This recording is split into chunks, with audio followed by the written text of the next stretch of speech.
now to our latest segment, First and Finest, and that is where we get to speak with the members of Connecticut State Police to discuss an array of topics that impact you at home. And this morning, we are joined by Brian Foley from the Department of Emergency Services and Public Protection. Brian, good morning to you. Good morning, Nigel. All right, a couple of things to discuss while we have you this morning. First, there was a story we covered, I believe it was on Thursday with Vernon Police, where they were dealing with some sort of suspect situation. And in that situation, they tweeted out and as well as posted on their Facebook for people to shelter in place and go into their basements if possible. Is that unusual for them to ask of that? And what do you know about that situation this morning? So yeah, I'd say that's very unusual. And what happened was there was a wanted suspect of a felony out of North Carolina. When that sort of thing happens, people in North Carolina reach out to people in Connecticut. They determine that the person's there. And then each police department does what's called a matrix when they're going to serve an arrest warrant. And basically that matrix is, they don't just decide willy-nilly whether we're going to come here with a SWAT team or not. They look at a whole system of things and decide how dangerous is this arrest warrant service going to be. Based on that, Vernon Police, obviously, and the Crest team out there decided that the SWAT team was necessary to serve that arrest warrant. Now, as they approach the house, they tell the residents to shelter in place and even go down in the basement. Let me kind of explain that. One, Vernon Police has always done a great job with social media, one of the darn near best around. But keep in mind, this is in the Rockville section of Vernon, which is a more populated area. And where is everybody right now? Home. Where are all the kids? Home. They're not at school. This is what, 9 or 10 o'clock in the morning?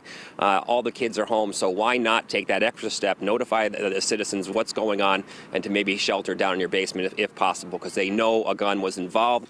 They know the SWAT teams going there. The potential for gunfire is much greater than on any other normal or any other circumstances. And plus, as a resident, if I looked out my window and saw the SWAT team running around the neighborhood, I'd probably want to know why and what was going on.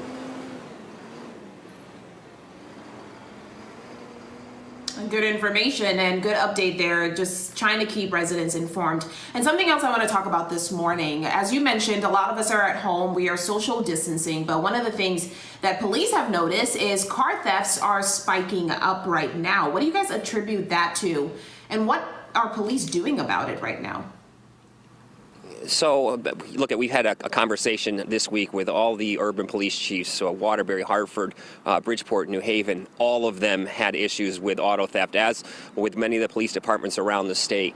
So what we kind of attribute it to, again, it's coming down to this whole COVID effect that's going on. Kids are not in school, and any kids that are somewhat wayward, and let me pause this for a second and tell you that a lot of these auto thefts are with juveniles. And some of these kids that need that daily structure, that do well with some structure, they're all home right now, and some of them might not have the most positive environments at home.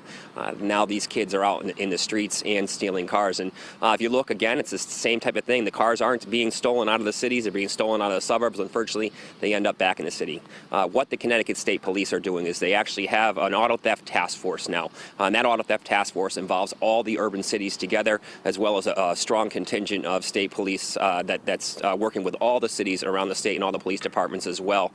Very busy. We talked this week about increasing our efforts on that part to try to get the auto thefts down.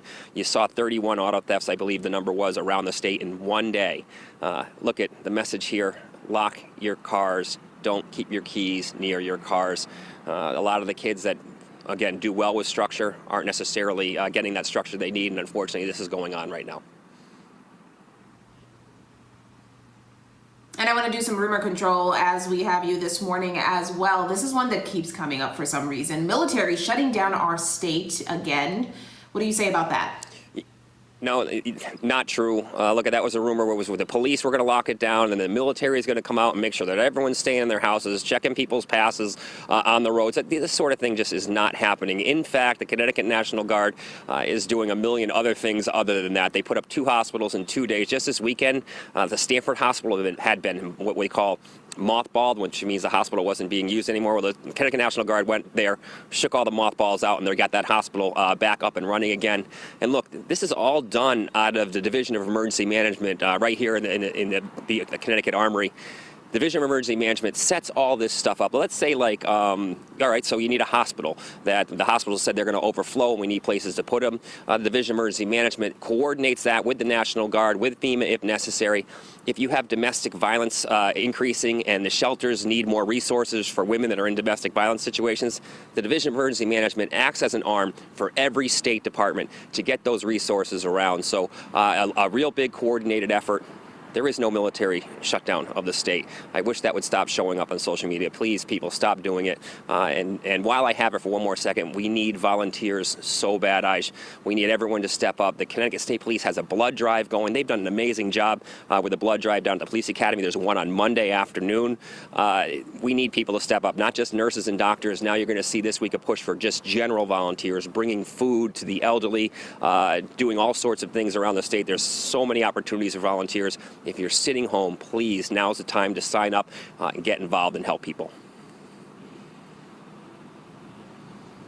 All right, Brian, thank you so much. Brian Foley from the Department of Emergency Services as well as Public Protection. Always a good conversation with you, Brian. Thank you. Thanks, buddy.